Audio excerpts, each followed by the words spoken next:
ഏട്ടാ, എന്താണ് ഇപ്പൊ നമ്മുടെ സോഷ്യൽ മീഡിയ തുറന്നുണ്ടെങ്കിൽ ഡിവോഴ്സ് അതേ കേൾക്കാനുള്ളൂ. അതുകൂടാണ്ട് എന്താ അറിയോ കാര്യം, നമ്മുടെ അറേഞ്ച് മാരേജിനെക്കാട്ടിലും ലവ് മാരേജിൽ ഡിവോഴ്സ് റേറ്റ് കൂടുതൽ. എന്താണാവോലെ ഇതൊക്കെ? എന്റെ മെയിൻ കാരണം എന്താ അറിയോ? എന്താ?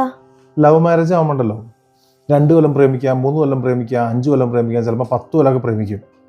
അപ്പോൾ ഇവർ ബിൽഡപ്പ് ഒക്കെ വെച്ചിട്ടേ കുറെ കള്ളങ്ങളൊക്കെ പറഞ്ഞ് ഒരു ഇംപ്രഷനൊക്കെ ആക്കി അങ്ങനെ കള്ളം പറഞ്ഞ് ഇങ്ങനെ അടിച്ചടിച്ച് വെച്ചിട്ടുണ്ടാവും. കല്യാണം കഴിഞ്ഞ് കഴിഞ്ഞാലേ ഒക്കെ മെയിൻറ്റെയിൻ ചെയ്യണ്ടേ. കുറച്ച് കാലം കഴിഞ്ഞതൊക്കെ പൊളിഞ്ഞു കഴിയുമ്പോൾ രണ്ടുപേരും അൺഹാപ്പി ആവും. അതാണ് എൻ്റെ മെയിൻ കാരണം എന്നാണ് എനിക്ക് തോന്നുന്നത് കേട്ടോ.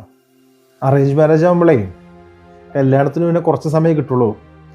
അപ്പോൾ ഈ കള്ളങ്ങളൊക്കെ ഉണ്ടല്ലോ കല്യാണം കഴിഞ്ഞിട്ടൊക്കെയാണ് മെല്ലെ മെല്ലെ ബിൽഡ് ചെയ്ത് കൊണ്ടുവരിക. അപ്പോൾ അത് പൊളിയുമ്പോഴത്തേക്ക് കുറച്ചും കൂടി സമയം എടുക്കും. പിന്നെ ഇത്ര കള്ളങ്ങളൊക്കെ ഉണ്ടാവുള്ളൂ. അപ്പോൾ അവർ അഡ്ജസ്റ്റ് ചെയ്ത് ഇങ്ങനെ പോയിക്കോളും.